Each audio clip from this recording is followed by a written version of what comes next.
विद्यार्थ्यांनो, exercise 2.6 question number 10 ही figure दिलेली आपल्याला. हा ए बी सी डी जो आहे हा ट्रॅपेझियम आहे. याच्यामध्ये A B side is parallel to side B C.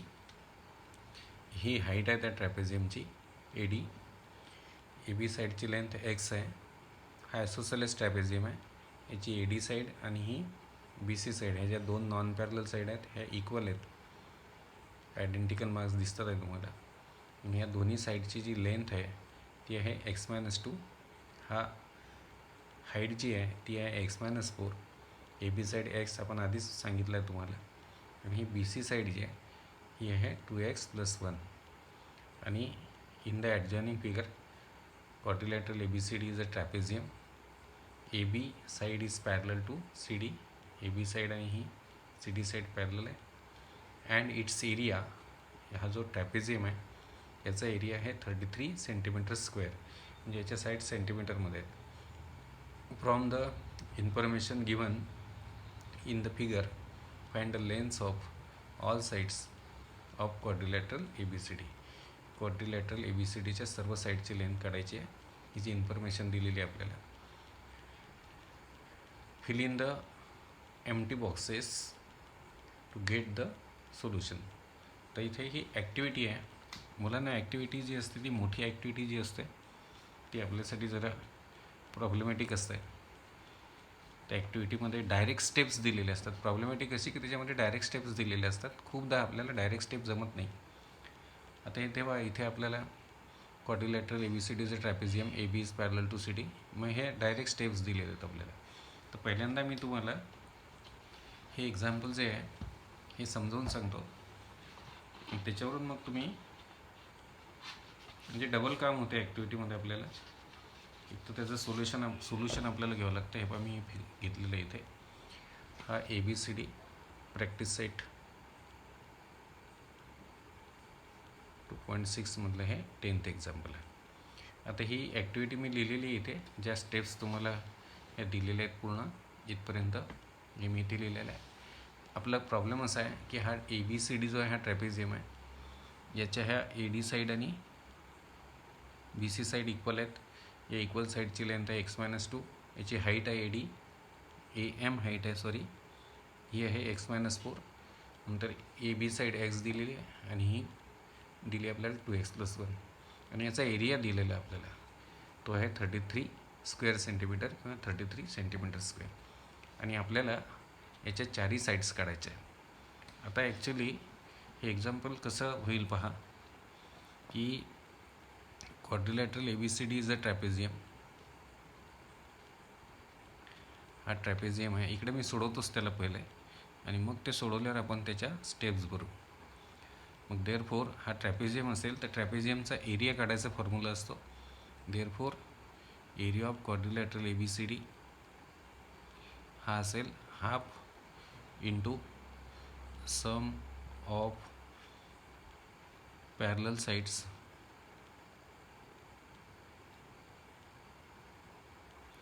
Into height. Area of quadrilateral हा ट्रॅपेझियम असल्यामुळे क्वाड्रिलॅटरल ABCDचा area equal to half into sum of parallel sides into height. याच्या हे होईल मग हा एरिया दिला 33, हे होईल हाफ इंटू पॅरलल साईड्सची सम. आता इथे पॅरलल साईड्स कोणत्या आहेत बघा. इथे पॅरलल साईड आहेत AB आणि CD किंवा DC. AB प्लस CD आणि इंटू ही हाईट जी आहे ती हाईट आहे, ह्या पॅरलल साईड आहेत दोन AB आणि CD आणि हाईट आहे AM. तर मग इथे येईल एरिया टाकला मी 33, half sum of parallel side आहेत AB आणि CD, या पॅरलल साईडची सम घेतली मी आणि इंटू हाईट म्हटलेलं आहे. हाईट आहे याची AM. मग इकडे 30 हा 2 इकडे घेऊन घेऊ आपण. म्हणजे 33 इंटू 2 डिवायडेड बाय 2 इंटू 2 होईल इकडे. हा 1 राहिला. आता AB जी आहे ती आहे x. ABची लांबी x आहे आणि CDची लांबी आहे 2x+1. तर AB x घेतो प्लस CD घेतो 2x+1 आणि इंटू ए एमची जी लेंथ आहे ती आहे x-4. याला मी ब्रॅकेटमध्ये घेऊन घेतो. मग ते होईल 66 इक्वल टू हा डिवायडेड बाय 2 इकडे घेतला मी, डिवायडेड बाय 2 इकडे इंटू 2 होईल. हे इंटू इंटू इंटू असं आहे. हाफ इंटू हे सम इंटू हे. तर हा डिवायडेड बाय 2 इकडे घेऊ शकतो आपण, तो घेतला मी. 33 इंटू 2 झाला. मग इथे x प्लस 2x हे झाले 3x प्लस 1 आहे इंटू हे x-4. आता हे 66 असेच ठेवतो. याला सोडवतो जरा. या ब्रॅकेटनी या ब्रॅकेटला मल्टिप्लाय करायचा. 3xने या ब्रॅकेटला मल्टिप्लाय करतो. 3x into x-4. आता प्लस 1नी या ब्रॅकेटला मल्टिप्लाय करतो. Plus 1 into x-4. 3x plus 1नी या ब्रॅकेटला मल्टिप्लाय करायचं होतं, तर पहिले 3x इंटू x-4 हे इथे घेतलं मी, आणि मग प्लस 1 इंटू x-4. पुन्हा 66 3x into x 3x² plus into minus minus 3x into 4 12x plus into plus plus 1 into x x plus into minus minus 1 into 4 4. आता याला सॉल्व करू आपण. या -4ला इकडे घेतो मी. 66 प्लस 4 होतील इक्वल टू 3x² आणि हे -12x प्लस x ह्या सिमिलर टर्म्स आहेत. एक्सवाल्या एक मायनस एक प्लस असेल तर दोन्हींचा आपल्याला डिफरन्स घ्यावा लागतो. चिन्ह जर मायनस प्लस असतील तर दोघांचा डिफरन्स घेतो, मोठ्याचं साईन देतो. तर 12x मधून x गेले म्हणजे 11x राहिलं आहे, आणि मोठ्याचं साईन म्हणजे 12xचं साईन मायनस. मग आता हे 66 प्लस 4 म्हणजे हे 70 झालं आहे equal to 3x² minus 11x. आता ह्या दोन्ही टर्म्स मी इकडे घेतो या साईडला. तर प्लस 3x² होईल मायनस 3x² मायनस 11x होतील प्लस 11x, आणि 70 याच साईडला आहेत, यातील प्लस 70 इक्वल टू 0. आता मुलांनो हे स्क्वेअर टर्म जे आहे हे निगेटिव्ह ठेवायचं नसते, त्याच्यामुळे या इक्वेशनला मी मायनसने गुणून टाकतो. इक्वेशनला मायनसने गुणणे म्हणजे प्रत्येक टर्मचं चिन्ह चेंज होईल. मायनस असेल तर प्लस होईल, प्लस असेल तर मायनस होईल. मग याला करतो मी दॅट इज मायनसने गुणताय तर मायनस इंटू मायनस प्लस होईल, प्लस इंटू मायनस मायनस होईल, आणि प्लस इंटू मायनस मायनस होईल. मायनसने मल्टिप्लाय केलं मी याला म्हणजे प्रत्येक टर्मचं चिन्ह बदलेल. हे मायनसचं प्लस झालं, प्लसचं मायनस झालं, प्लसचं मायनस झालं. आता याला सोडवायचं आहे आपल्याला.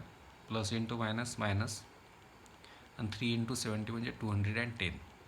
आता मला 210चे फॅक्टर्स पडायचे आहे की ज्यांचा डिफरन्स जो आहे तो 11 आला पाहिजे. पुन्हा सांगतो मी, 210चे फॅक्टर्स ज्यांचा डिफरन्स आला पाहिजे 11. मग समजा आता 210चे फॅक्टर्स मी पडायला गेलो. 1 इंटू 210 यांचा डिफरन्स 1 येतो, मला डिफरन्स 11 पाहिजे. 210चे फॅक्टर ज्यांची वजाबाकी आली पाहिजे 11. मग मी याने 2नी फॅक्टर पडतो. तुम्हाला माहिती आहे 2 इंटू 105 यांचा डिफरन्स येतो दोघांचा. हे फॅक्टर्स आहेत 210चे, यांचा डिफरन्स 103 येतो, आपल्याला चालणार नाही. 3नी पण याला भाग जातो. 3 इंटू 70 या दोघांचा डिफरन्स येऊन राहिला आहे 67, आपल्याला पाहिजे आहे 11. मी पुढे सरकतो. मग याचे फॅक्टर्स आता 3नी पडले, 2नी पडले, 5नी पण याचे फॅक्टर्स पडतात. 10ला 4नी भाग जात नाही, म्हणजे याला पूर्ण संख्येला शेवटचे 2 अंक मिळून जी संख्या बनते त्याला जर 4नी भाग जात असेल तर पूर्ण संख्येला 4नी भाग जातो. शेवटचे 2 अंक मिळून 10 बनते, 10ला 4नी भाग जात नाही, 210चे 4नी फॅक्टर पडणार नाही. 5नी पडतील कारण शेवटी 0 आहे. 5नी फॅक्टर पडतील. 5नी 20चा भाग द्याल तुम्ही 4चा पहिले, खाली 1 उरेल, मग 2चा भाग जाईल म्हणजे 5 इंटू 42, आणि यांचा डिफरन्स येतो 37, आपल्याला पाहिजे 11. हे आपल्या कामाचे नाही. मग पुढे आपण फॅक्टर पाडू 210चे. 6नी 3 आणि 6नी भाग जातो म्हणजे 6, 3 आणि 2नी भाग जातो, 3नी भाग जातो, 2नी भाग जातो म्हणजे 6नी भाग जातो. 6नी फॅक्टर पाडू आपण. 6नी साईन 3 18 आणि 6 पंचे 30 म्हणजे 35 गुणिले 6. पुन्हा यांचा डिफरन्स येतो 29 दोघांचा, आपल्याला हवा आहे 11. हे आपल्या कामाचे नाही. मग आपण आता याला 7नी फॅक्टर पडतील याचे. 7 इंटू 30 या दोघांचा डिफरन्स जो आहे तो येतो आहे 23 आपल्याला पाहिजे आहे 11. हे आपल्या कामाचे नाही. मग आपण याचे फॅक्टर पाडू आता. 9नी पडतील का? 2 डिजिटच्या समला जर 9नी भाग जात असेल, डिजिटची सम आहे 2 आणि 1 3, 3ला 9नी भाग जात नाही, याला 9नी भाग जात नाही, याला 11नी भाग जातो का, 12नी भाग जातो का, हे आपल्याला चेक करत जावं लागेल आता पुढे.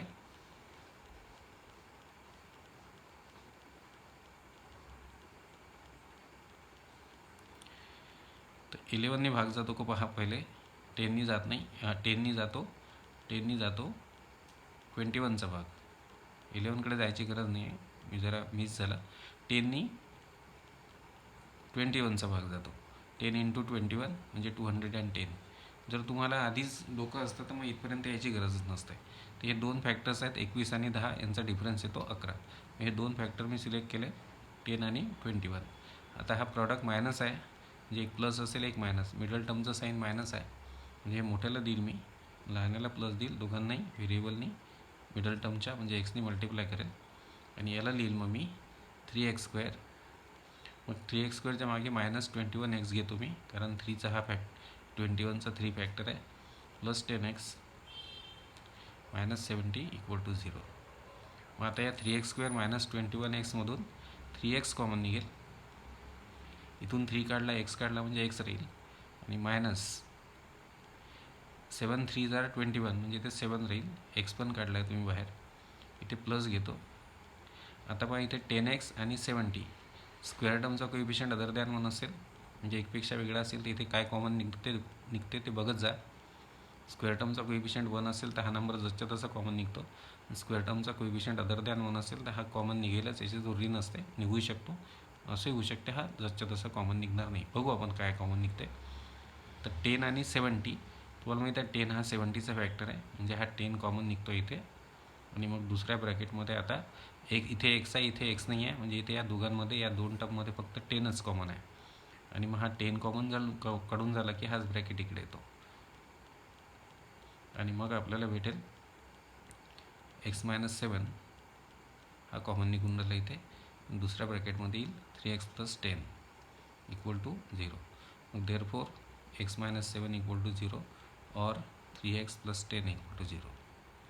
मग दॅट इज x = 7 और इथे -7 7 झालं, 3x = -10, म्हणजेच x = -10/3. आता हा x जी आहे ही x तुमच्या क्वाड्रिलॅटरलची साईड आहे. ही साईड जी असते क्वाड्रिलॅटरलची ती कधीच निगेटिव्ह नसते. मग मी इथे but length of side is never negative, -v म्हणजे negative. Therefore x = -10/3 is not acceptable. मग देअरफॉर झालं x = झालं तुमचं 7. मग आता साईडच्या लेन्थ्स कशा, ही ए बी जी आहे, ए बी ही x आहे, म्हणजे 7 सेंटीमीटर आहे, कारण एरिया तुमचा स्क्वेअर सेंटीमीटरमध्ये होता, या क्वाड्रिलॅटरचा म्हणजे साईड सेंटीमीटरमध्ये असतील. नंतर तुमची ही जी डी सी साईड आहे ती आहे 2x + 1, म्हणजे 2 × 7 + 1, आणि 2 × 7 + 1 म्हणजे इथे घेतो खाली मी, होईल 2 × 7 म्हणजे 14 + 1 = 15 सेंटीमीटर. आणि ह्या ज्या 2 साईड्स आहेत ए डी आणि बी सी ह्या इक्वल आहेत, आणि याची लांबी आहे x - 2. ए डी इथे घेतो and A D = B C = x - 2, म्हणजे 7 आहे आपला एक्सची व्हॅल्यू 7 आहे, 7 - 2 म्हणजे 5 सेंटीमीटर. म्हणजे इथे अशा पद्धतीने आपल्याला हे प्रॉब्लेम करावं लागेल. आता हे जे आपण प्रॉब्लेम सोडवलेला आहे याच्यावरून आपण इकडच्या ज्या आपल्याला भरायच्या आहेत रिकाम्या जागा ते भरू.